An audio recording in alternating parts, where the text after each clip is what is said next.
Welcome to the Dream Factory Strategy Workshop. This is your real talk roadmap to making it happen. I love that you are spending your New Year's Eve here, getting started here, kicking off some excitement. When you think about your dream life and you think about what you want and the things that you don't have yet, oftentimes we believe that the problem is that we don't have time. Right? Time always feels really fleeting. It seems like it's being stolen from us. And that stops us. It's one of the main things. I don't have time. I'm so busy. I thought that I would get to this and it never happened. And on and on and on. And then we find ourselves at this turning point of this new year. And the thing is, time isn't the problem. In fact, a study was done of 35,000 Americans to determine how they use their time. If they have more disposable time, what are they going to do with that? And is it going to help their well-being? And what was found is no, more disposable time didn't actually increase well-being. And the only way that it did is when time was spent intentionally. Think about that. So time isn't actually your issue. So what is? It's all the negative noise that's happening in your head. 80% of our thoughts are negative. 80%. So if you think about the fact that you maybe have 45 thoughts a minute, 38 of those are negative. And that's just how you're wired. So what happens is that thought that you were saying, I don't have time, that actually comes from your negative thinking. That is your brain telling you you don't have time. Why would we do that? We're going to discover more. I'm Jackie Roby. I'm a relationship mindset coach and the founder of Inspire Journey Consulting. And if you read through this slide or Google my name, you will see my accolades and all the reasons that put me in this seat today. But what you won't see is what I consider the most important. I'm a Latina who has been through depression, lives with anxiety and complex post-traumatic stress disorder. I went into my first depression about 17 years ago, and it was one of the most debilitating things I've ever experienced. I had a time filled with panic and paranoia. It took everything to write a 3-sentence email. I got help. Thank goodness. I worked my way through that. It was one of the most painful times of my life. And I am so proud of coming out of that and then really making a commitment to myself to never get to that place again. Then I met my husband, my dream man. I was so enamored, so excited, so over the moon. And a few months into dating, he came over and he said, Jackie, coming to your place feels like a funeral. I was in shock. I said, what do you mean? He said, you're not happy. And that blew my mind. I felt like this was the happiest I'd ever been. I had spent so much time and effort and care into making sure that my mental health was okay. And now I've met this person and I thought, this is it. What do you mean I'm not happy? But what I didn't realize is while I'd been caring for my mental health, I wasn't caring for my mental wellness. And that's a different scale. So I went from there to intentionally learn how to be happy, how to create those dreams. And those are the things that I'm going to teach you today. So in our time together, you're going to learn how to identify the negative noise and what to do with it, ways to define your dream, because considering that we haven't been allowed to dream, how do you even know what it is? And then how to create your own dream factory. One of the things that I know is some point along the way, we stop dreaming. I know as women of color, as people of color, we've been told we weren't capable of it. As women, we've been told what our dreams should be. Our choice was somehow taken out of it. The pressure that men go through in order to provide and all the stereotypes that go along with that. They can't be the astronaut, right? They must be the banker. We were given these boxes to live in. And now we have the opportunity to change that. So you might be wondering, what in the world is a dream factory?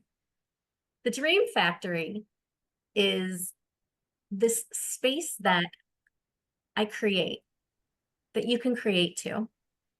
It's a space where possibility lives. We take the yeah, but, and we quiet that noise. And instead, we see only excitement. It's not toxic positivity. I was raised with that. It is certainly not that. It's more about quieting the noise of the world and the noise of our minds so that we can see bigger.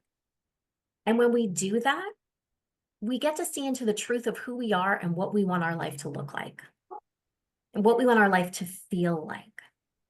And that's really exciting. If you think about the spaces that you're in most of the time, your family talks about the past, your friends talk about the present, but who are you actually dreaming with? Where do you get to talk about the future and dream about the future? That's what this is about. So we're going to start by identifying the noise. Now, within the workbook, there's a space where you can get an assessment and complete that and really get your specific noise settled. But don't worry about that right now. So we're just going to talk about why it happens, right? So within your brain, we've got the oldest part of your brain, which is the survivor brain. And that's where the default mode network lives. Now, within this space, that is where the majority of your inner dialogue takes place. And I just want to tell you guys, I can't read the chat. So please keep chatting to each other, but I will check it later. There's just limitations on technology. But if you're thinking about this, right? So you've got your inner dialogue is the default mode network living in your survivor brain, and it hangs out right by the amygdala where your fight, flight, freeze, appease reactions live. So the narrator of your life is hanging out next to the panic button all day long. The study of positive intelligence shows that there are 10 negative factors in the brain. Now, all of this lives in this space. So remember, you've got 80% of your thoughts being negative. Your negative self-talk is consistently happening. It's impacting how you feel about yourself, how you walk through this world. But it's not all doom and gloom, because guess what? Because of neuroplasticity, we have the opportunity to actually change and rewire our brains. But first comes awareness. When we think about these negative factors, it starts with the judge, and we all have this within us. And it usually starts in childhood. So the judge comes to you and it has you judging yourself, judging others, and judging circumstances. Now, typically when it shows up, it's there to protect us.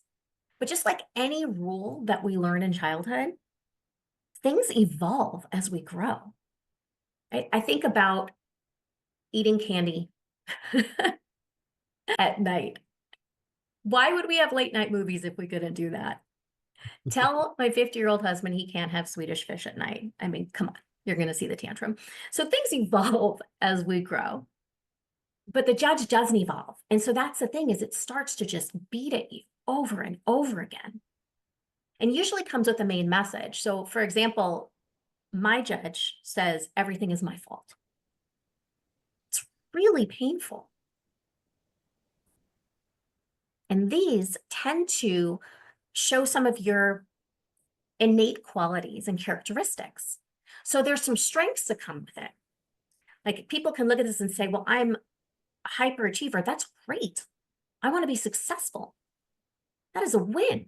Yes, it absolutely is a win to achieve. It isn't a win to set goals. It's a win to work towards those. But what happens when it becomes this noise that's working against you is when you can no longer celebrate the wins.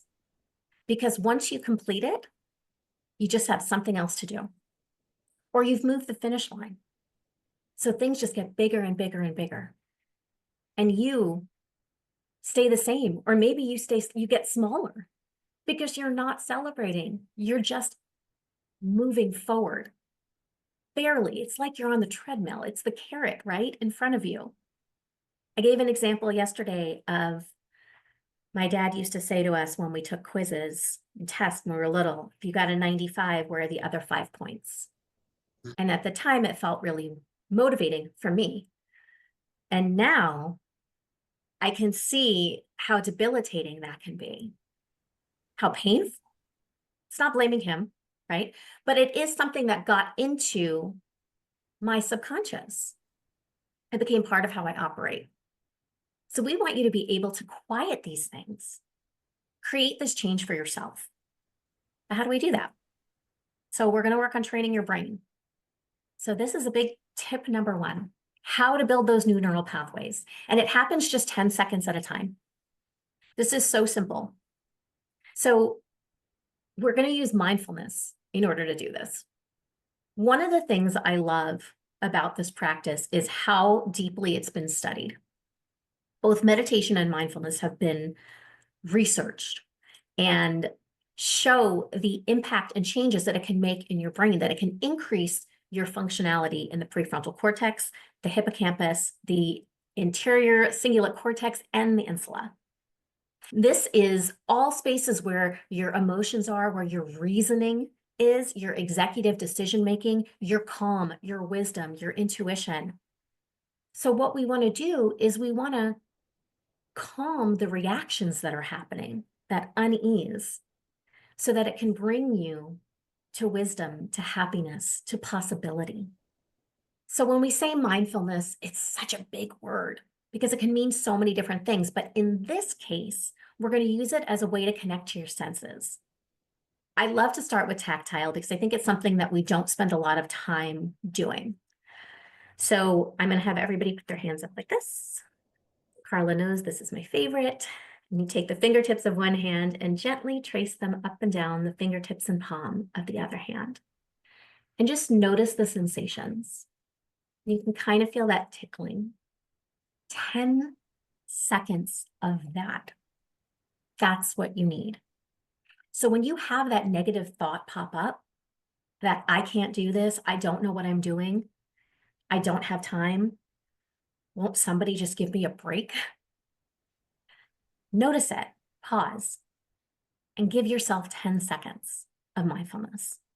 Now, I understand it can feel like this seems kind of silly, and can I do this 10 seconds at a time, and how am I going to remember this? Well, listen, it is simple, but it's not easy, right? So it is so important to be able to have the support in order to do this and then commit to the work. I have a client who started this work with me, and when she did, she had the pleaser as her number one saboteur. So she was giving and giving and giving to other people in such a way that her entire life became intertwined with theirs so that she couldn't see where they ended and she began. Somehow she was lost in everything. But if she had to make one move, one change in her life for her happiness, it felt like a house of cards. Everything would fall apart. So we worked on this. And when we first started, I would tell her 2 minutes a day, 3 times a day. She could not find 2 minutes for herself. She told me a story how when she started her 2 minutes, there was a knock at her door. And rather than saying, "Can you please give me 2 minutes?" she answered and reacted and went into whatever that person needed. This was not a child waiting for her. This was a grown-ass adult. But she struggled so much with saying no and asking for just 2 minutes to herself.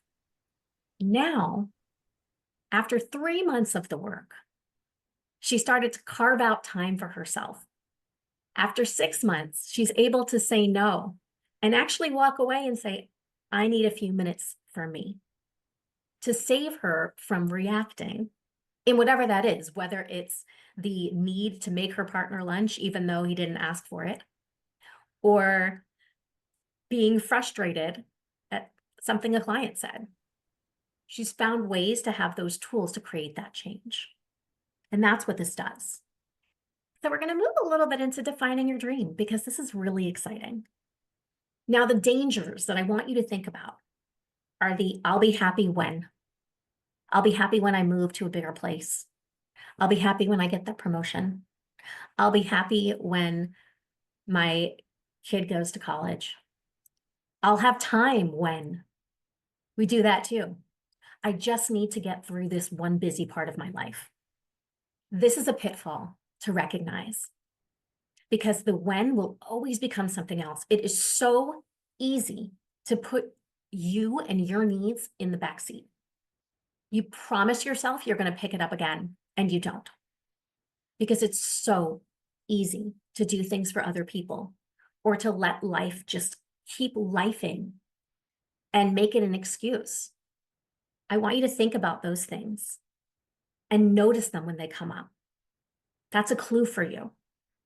Now, oftentimes when we talk about what we want, the story of don't want comes up. Think about it.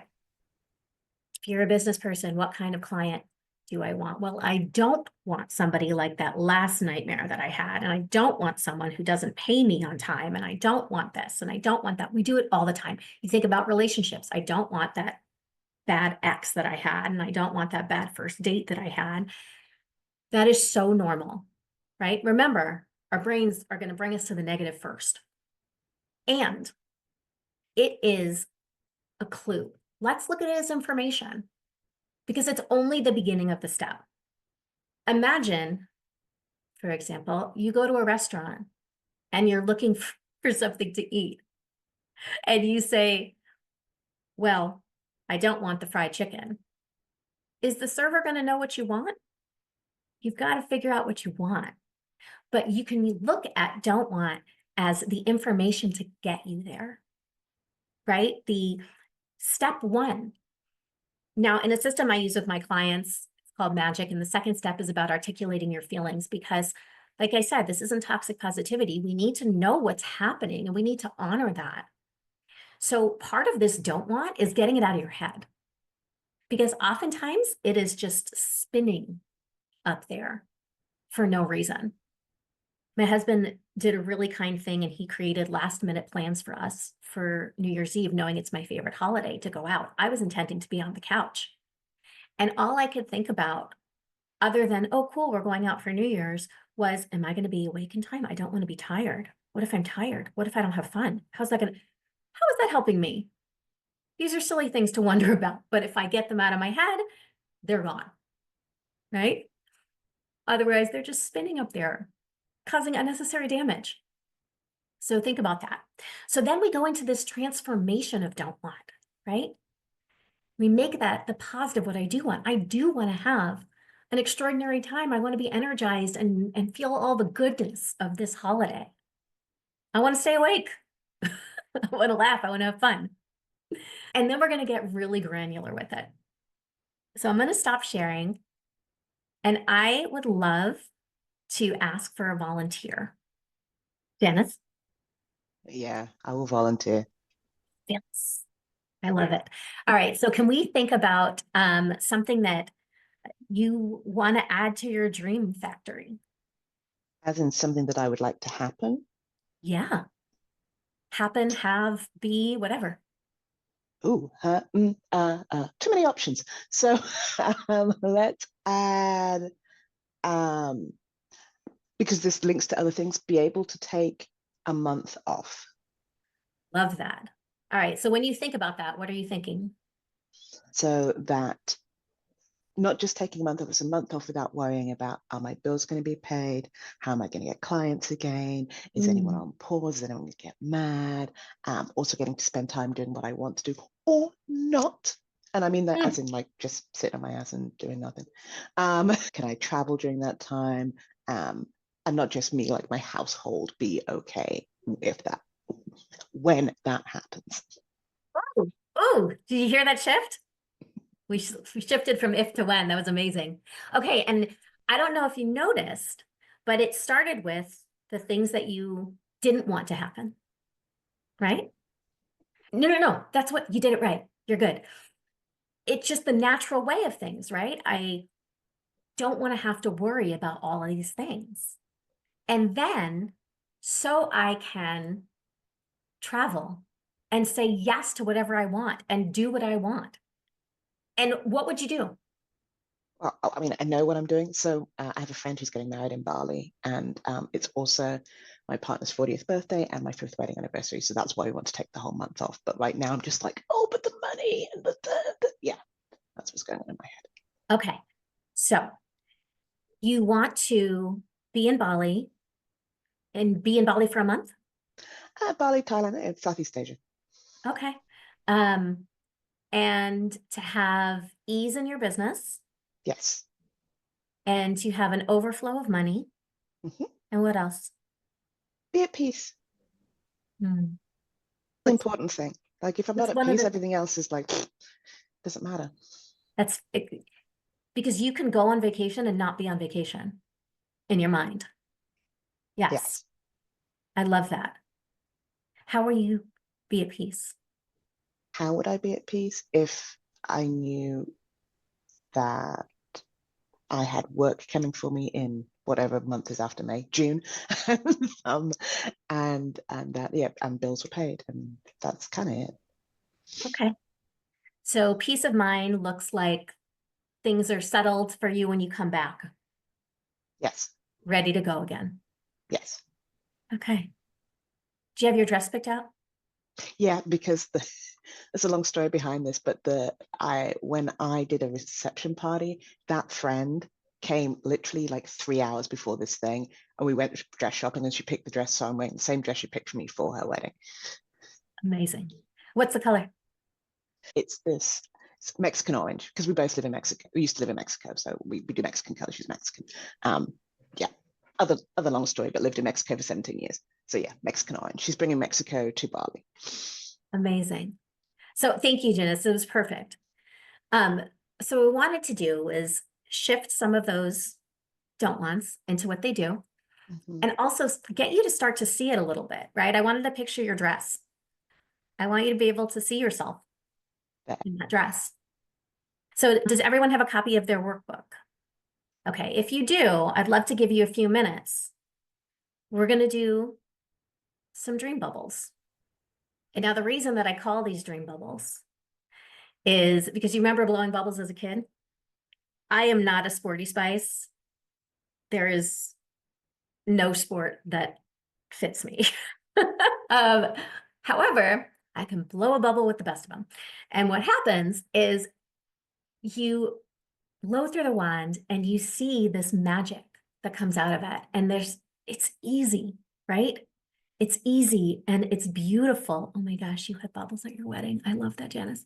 Um, it's easy and it's beautiful and it's magical. And maybe you're going to play with them and you're going to pop them, or maybe you're going to watch them go into the sky, and they're all different sizes. And then if you take out the wand and it doesn't work, you don't beat yourself up over it. You just giggle and you start again and keep going.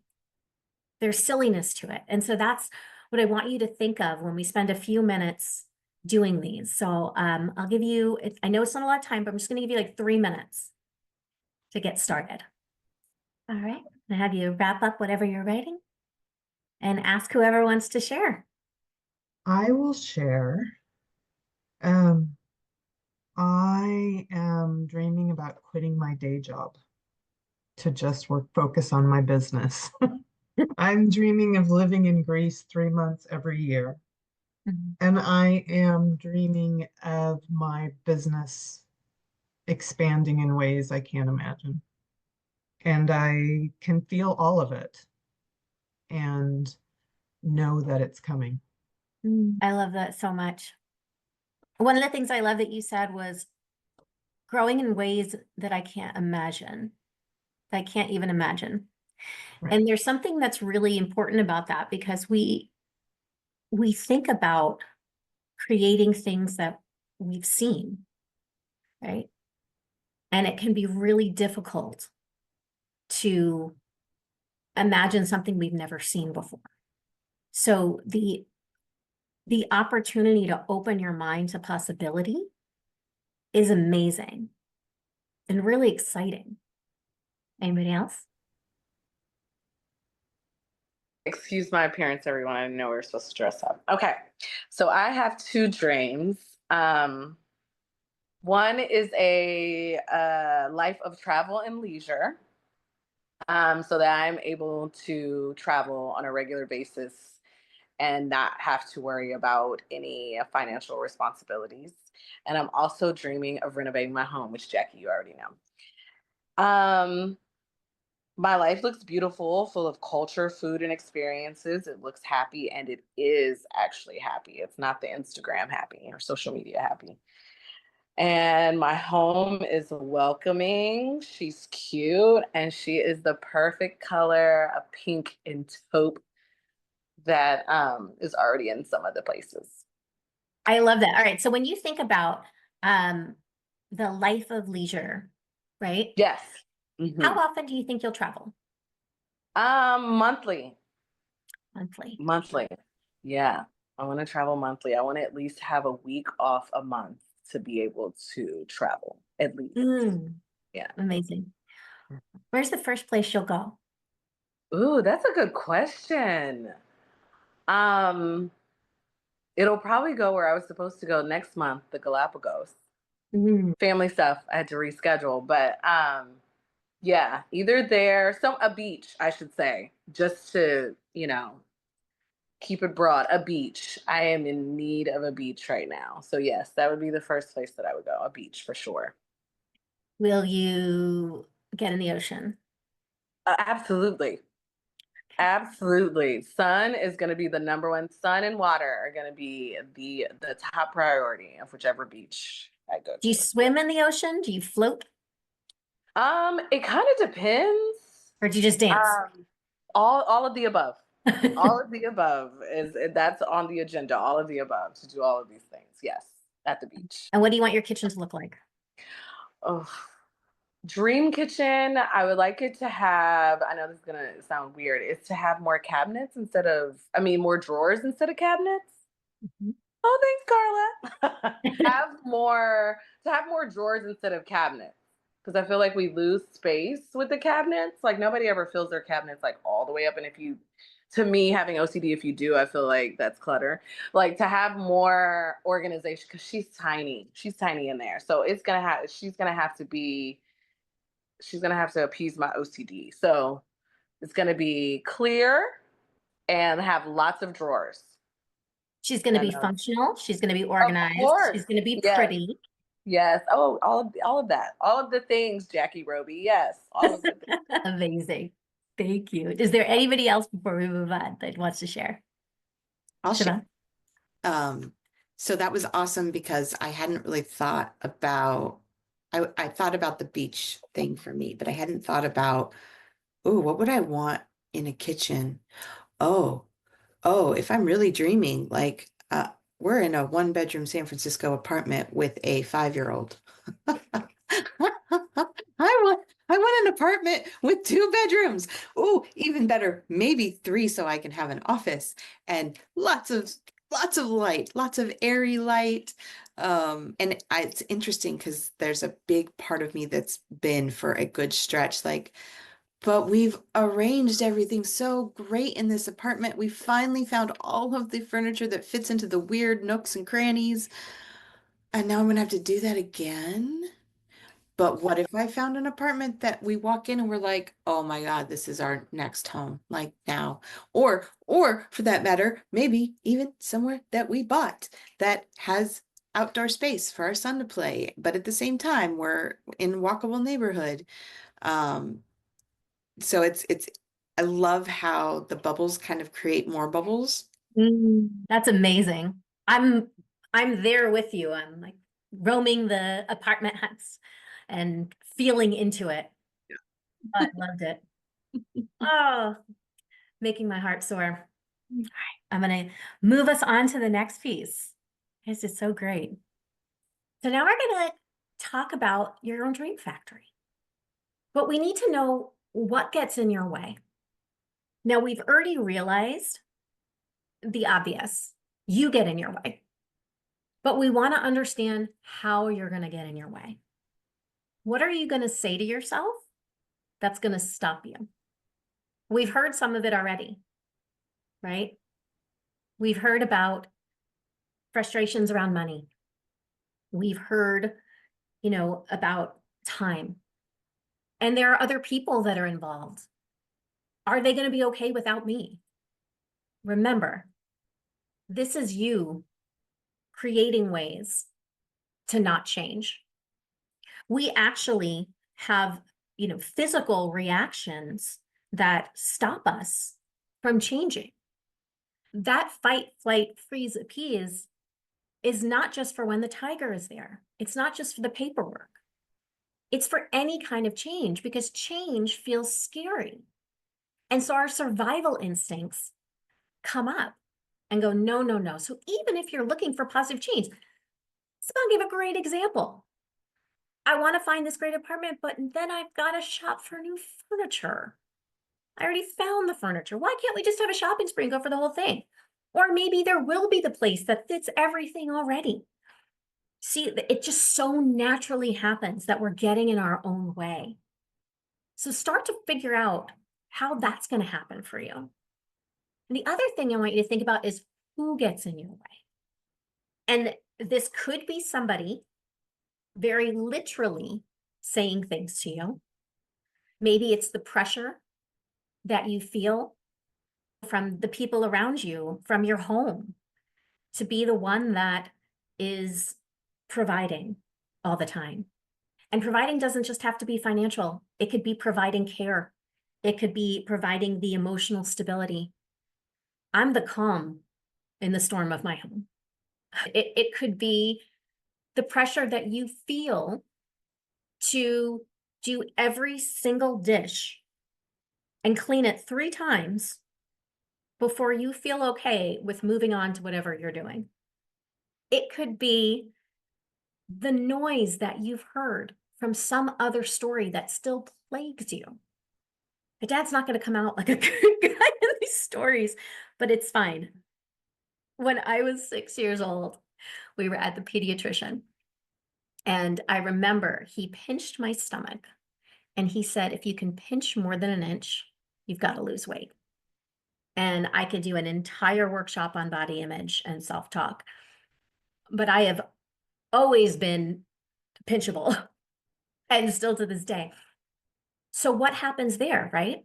If I have free time, I should be going to the gym.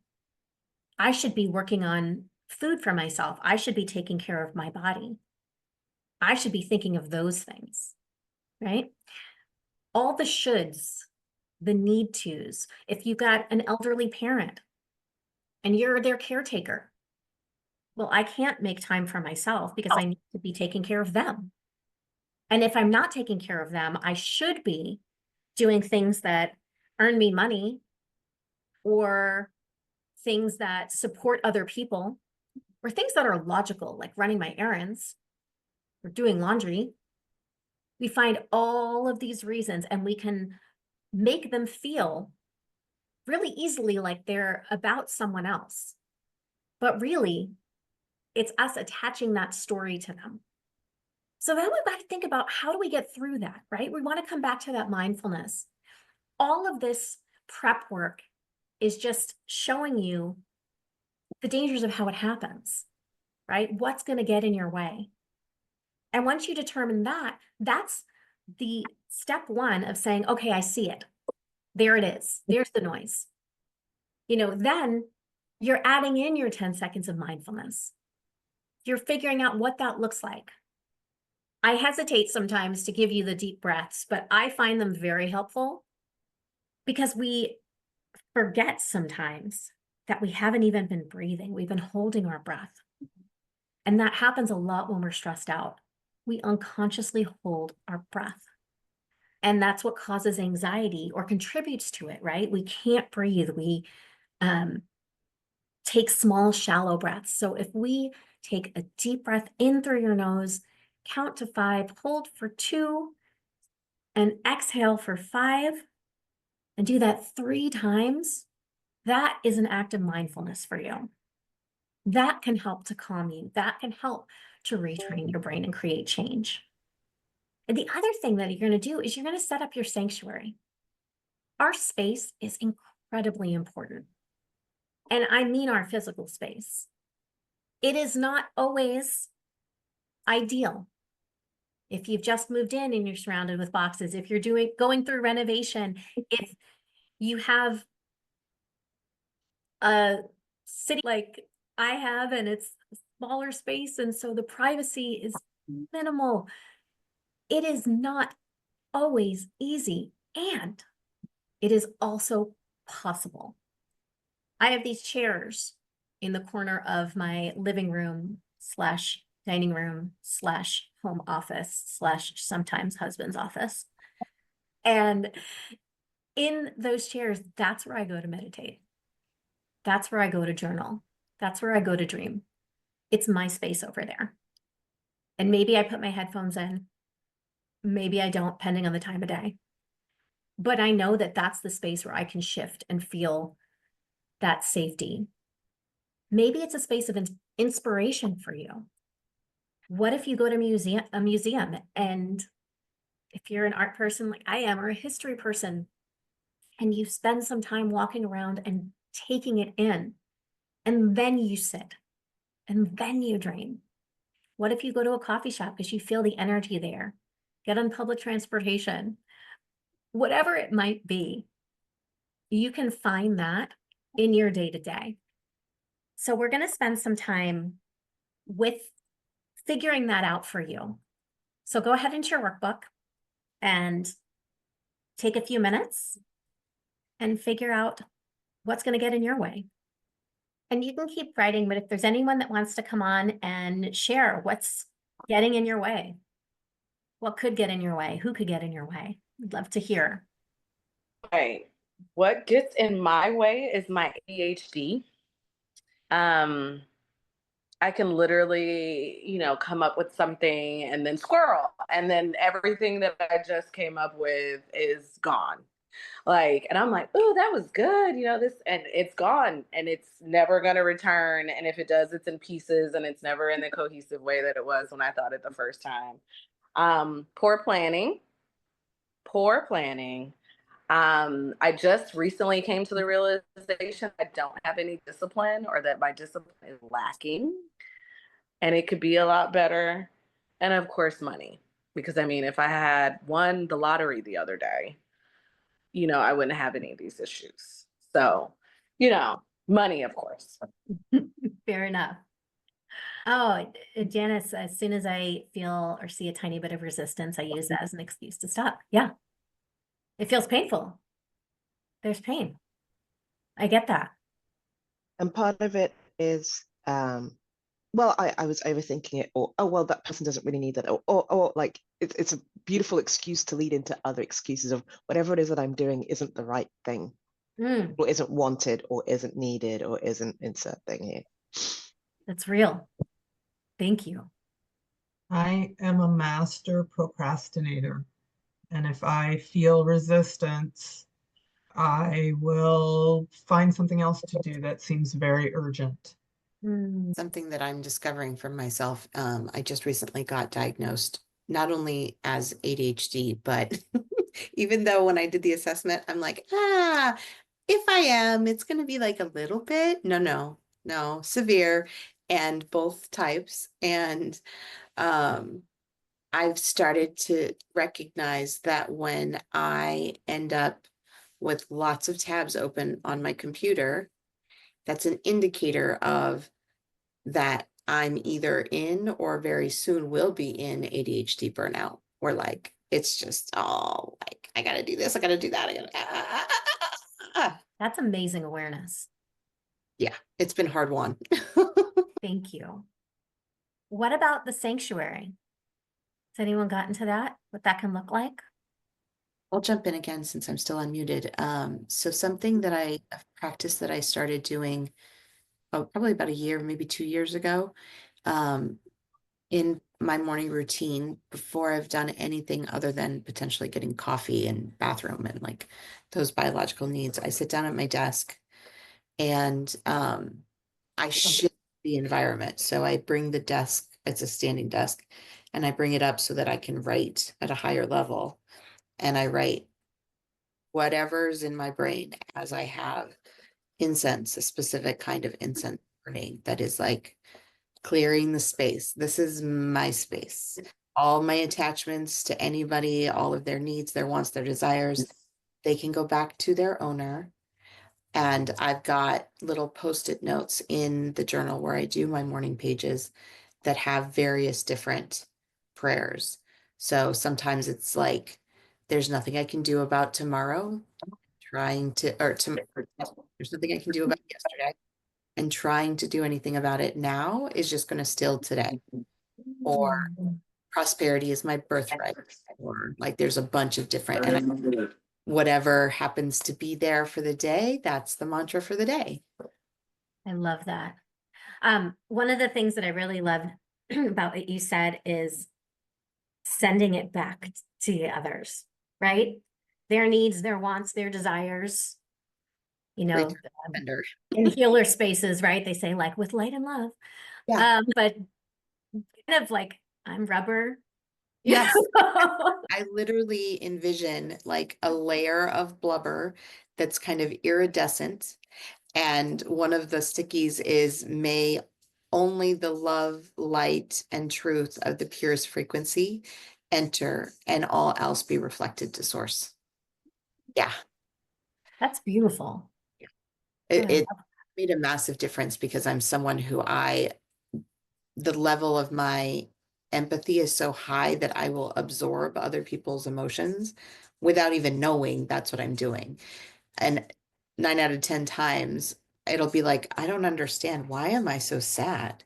But the flavor of sad is just like this foreign flavor.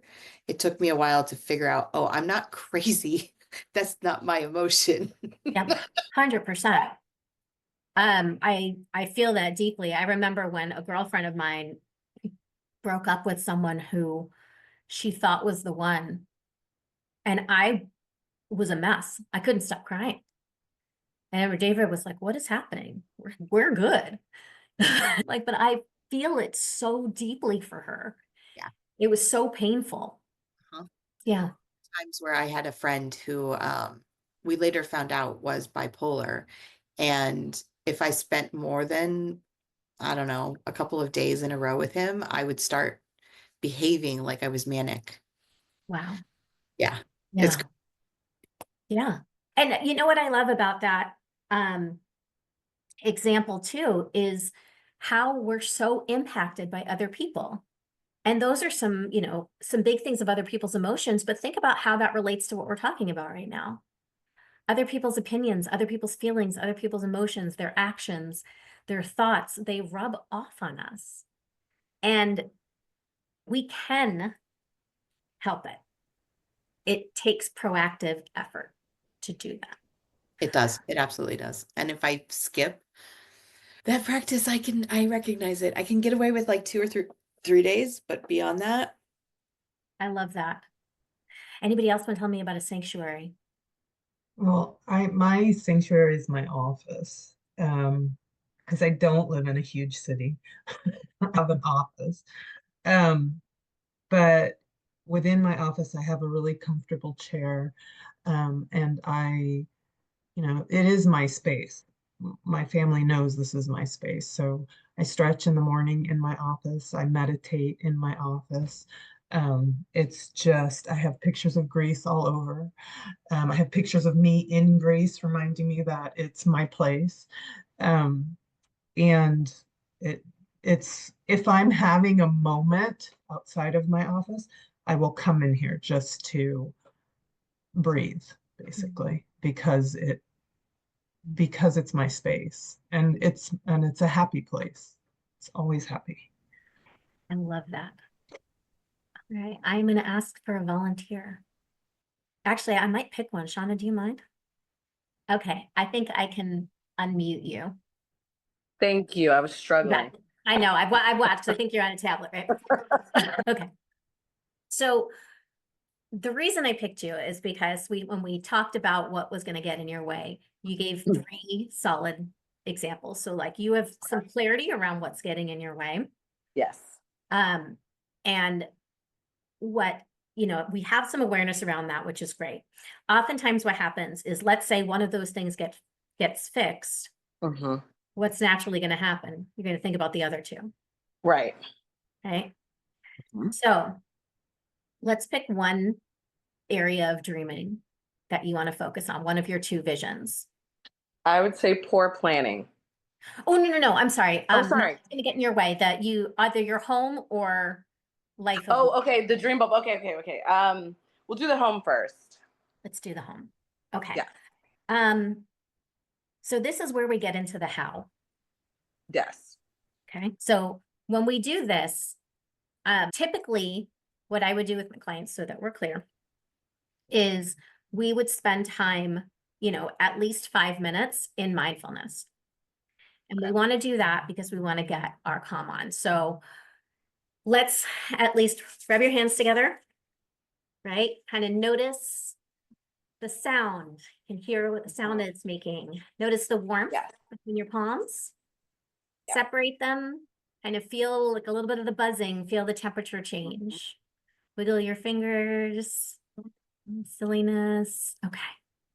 All right. What's the next thing that you want to get done on your home renovation? I need a match, Jackie. Everything needs to be done. I need a match and accelerant. The first thing, that's a good, I would say probably the kitchen, because I Okay. don't even use it because I hate it so much. Okay. And what's getting in your way of getting the kitchen done? Me? I'm finding a decent contractor in Philly. Okay, finding a decent contractor. Yes. Okay. So what we're going to do is we're going to spend a little time around how to find that. Okay. Okay. So we're going to play a game. So this is in your workbook as well, around yes and. And so it's using the principles of improv, which I, by the way, wouldn't do because I'd be terrified. But in this way, it's fun. So I'm going to give you an idea, and then what I want you to do is I want you to find the positive. I Okay. want you to find something about it that you like, Okay. and then use it to generate another idea. Okay. Now, I always recommend some silliness because it's going to make it better and lighter. Okay. Okay. So in order to find a good contractor in Philly, you are going to buy a billboard on a train. Okay. The train runs through the city, so it'll be a good traction. And my name and phone number are correct on the billboard, so that will help getting decent contractors to me. Yeah. Did I do that right? Was that Yep. right? So what does that make you? Yeah. So what's an idea from that? What does it make you think of? What's that? I'm sorry.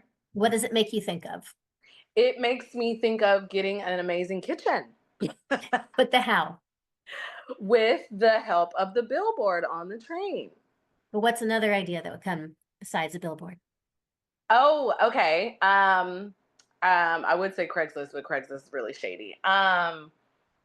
Possibly enlisting friends, like some of my friends, like my realtor, maybe enlisting her to help to find some people that I know in Philly that are also getting work done on their houses, possibly enlisting their contractors once their work is done, and I can vouch that it's decent.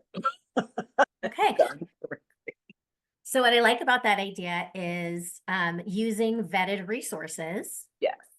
within your network to save you time. And also you'll have things that you trust Yes. that feels good. Yes. Yes. Okay.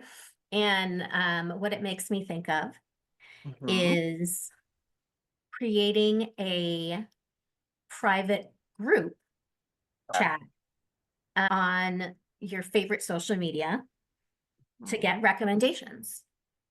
Okay. Okay. So what do you like? Okay. So, what do I like about your recommendation or what you just said?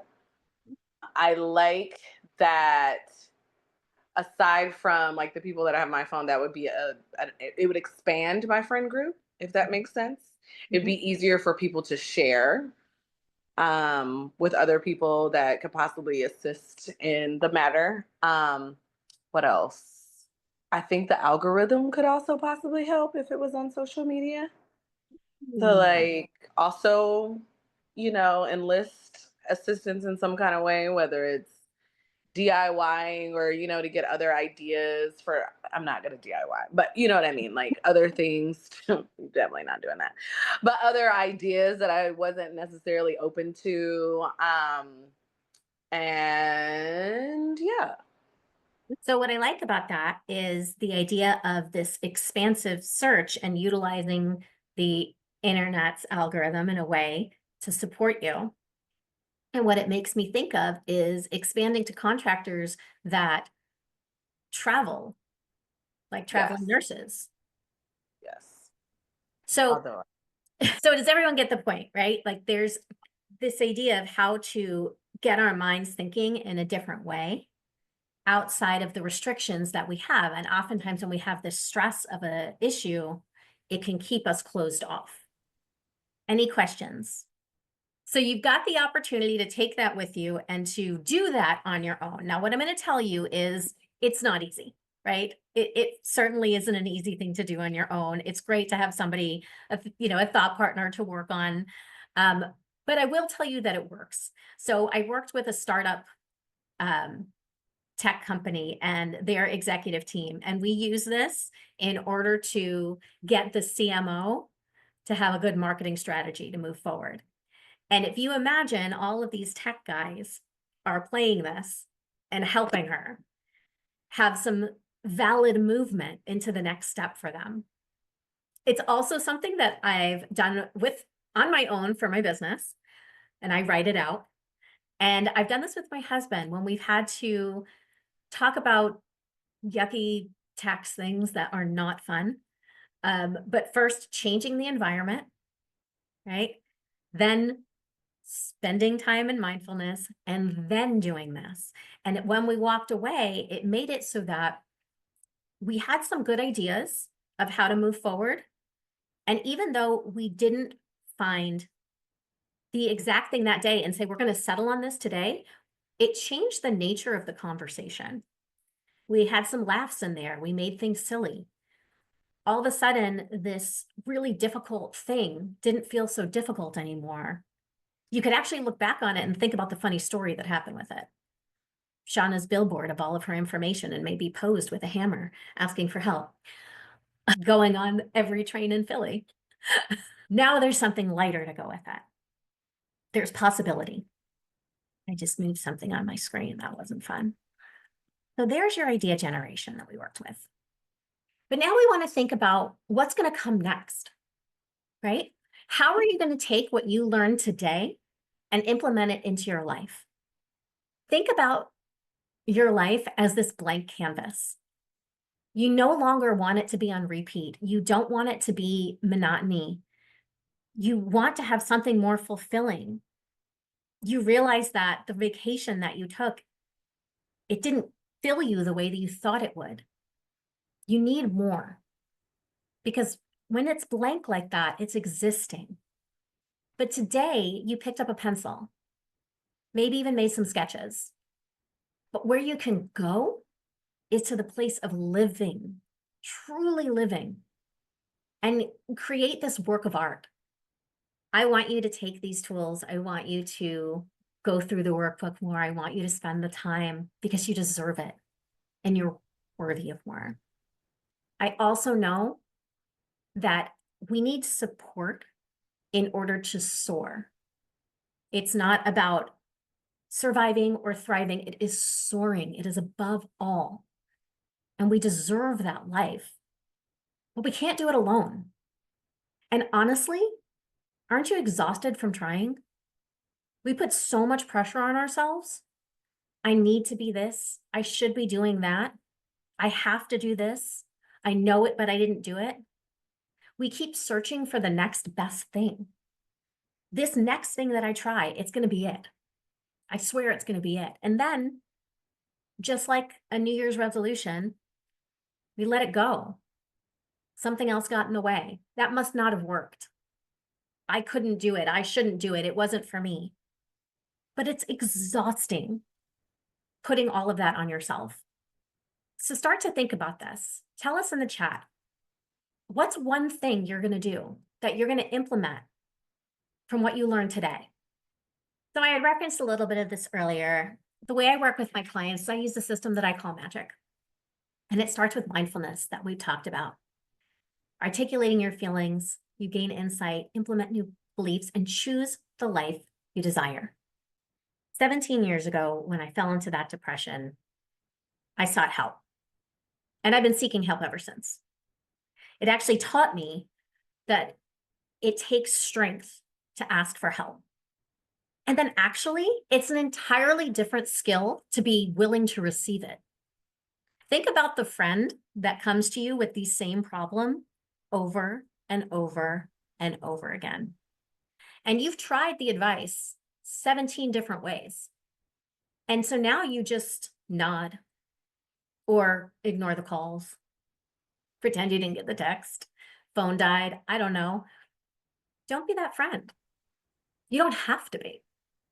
That's one of the things that I love most about what I do and the support that I continue to get from others. I hire coaches to help me. I spent 15 consecutive years in therapy, not because I was in crisis for 15 years, but because I knew how beneficial it was to have the support. Our lives are like billboards, and when we're up close, we can't see them. That's why we need somebody further back to give us that full picture. And also to be the cheerleader that you deserve. Because when you fall, and you will, we fall. That's what we do. It's just part of it. There's someone there to pick you up, to help you up, to cheerlead you in a way that only you realize you need, or maybe you never knew you needed. So I want to offer this to everyone here. Now, I have clients that are on this call that currently work with me. This is for you too. Okay. So I want to offer you a Dream Factory strategy session. It is a 30-minute call. This is pressure free, right? If you say, yes, Jackie, I want to work with you, great. That's amazing. If you're like, nah, that's okay too. Honestly, these are not things that bother me. This is for you. This is my gift to you, because what we're going to do is we are going to take that dream and we're going to put some strategy. We're going to put some map together for your next steps, because you can keep taking steps forward, even if you don't think you have the time, even if there's pressures outside of you getting in the way, if money feels like a factor, or how your brain works, or the ways that you're avoiding all of those things, we can work around. We can actually work with, so that it is unique to you and your needs and your life. Again, you don't have to do this alone. This is only available for 2 weeks. I did open up times on Saturdays. I never do that. I am very protective of my time boundaries and my weekends, but I want to make sure that you have availability. So take advantage of this. I'm also going to put this in the chat, so you've got it. So tell us one thing that you took away from today that you're going to implement. Donna? No? Definitely quieting the negative noise, and finding a sanctuary. I will, well, I need to continue and be more conscious of the negative noise and stopping it. I know you know that I love this. But also this changing, feeling this is very significant. And I think if I can take a few seconds to do that, it will stop me from procrastinating, stop me from doing something different, and push the noise aside. That's my goal. Amazing. Piggybacking off of that, what I'm going to take away from today is already having the tool of engaging my senses to get me here and now. But then also, like the questions you were asking for the Dream Factory, when I'm dreaming, engaging those senses, engaging the tactile.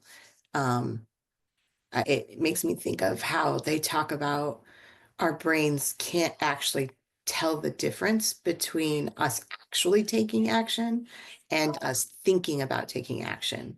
So given that's the case, if I'm essentially bringing in the tactileness of, okay, what does that resort actually feel like? What is the smell of the ocean?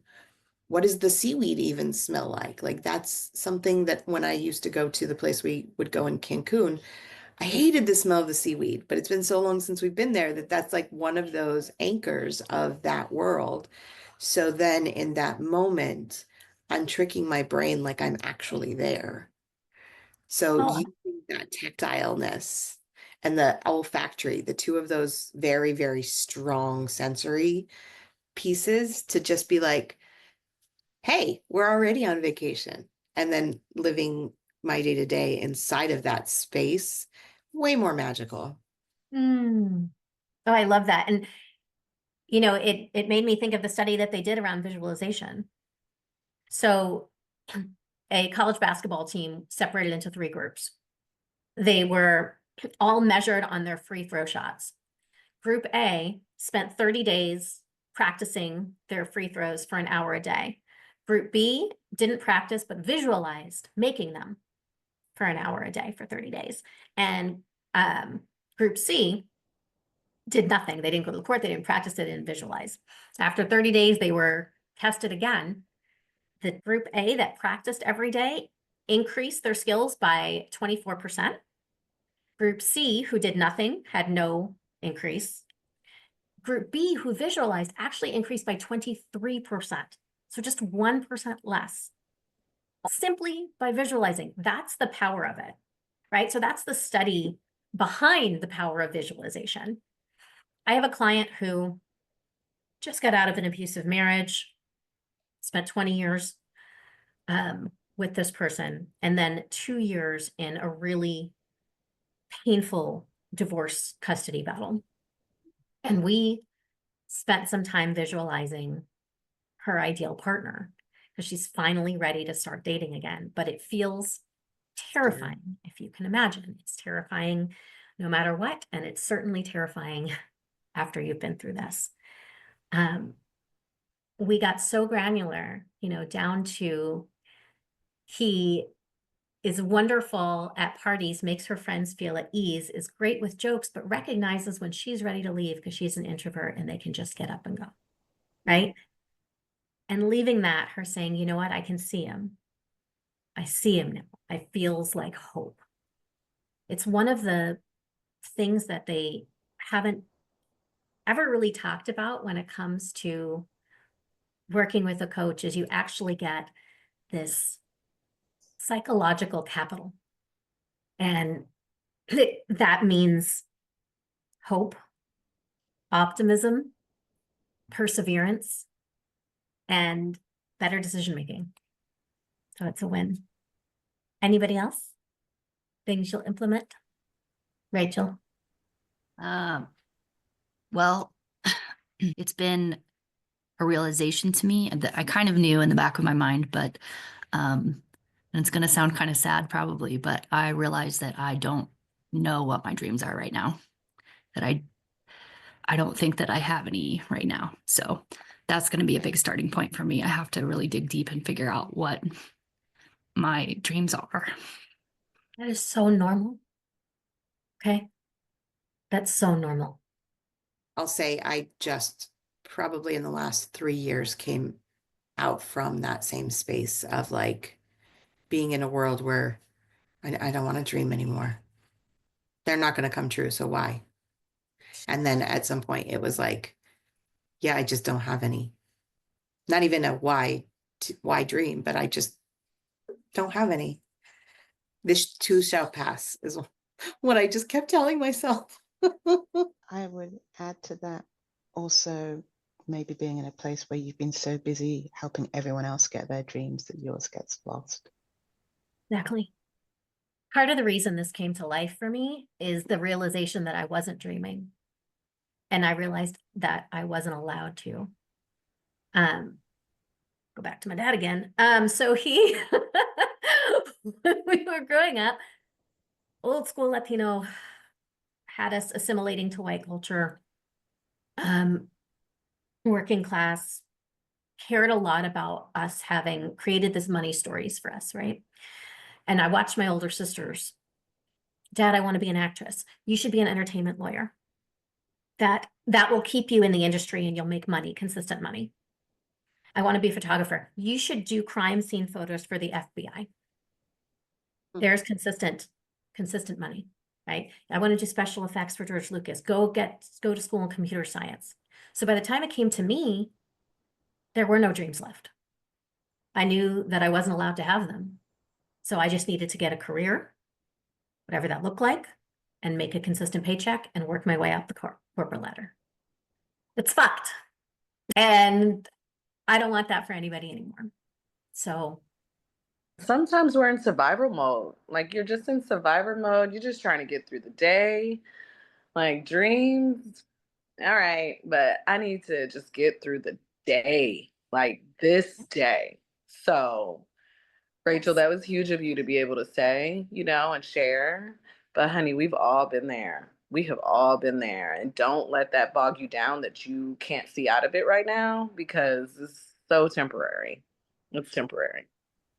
So I want to give you, well, you've got 3 minutes, but what I would love actually is if you could each give me just like, since it's New Year's Eve, one word that encapsulates how you want to feel this next year.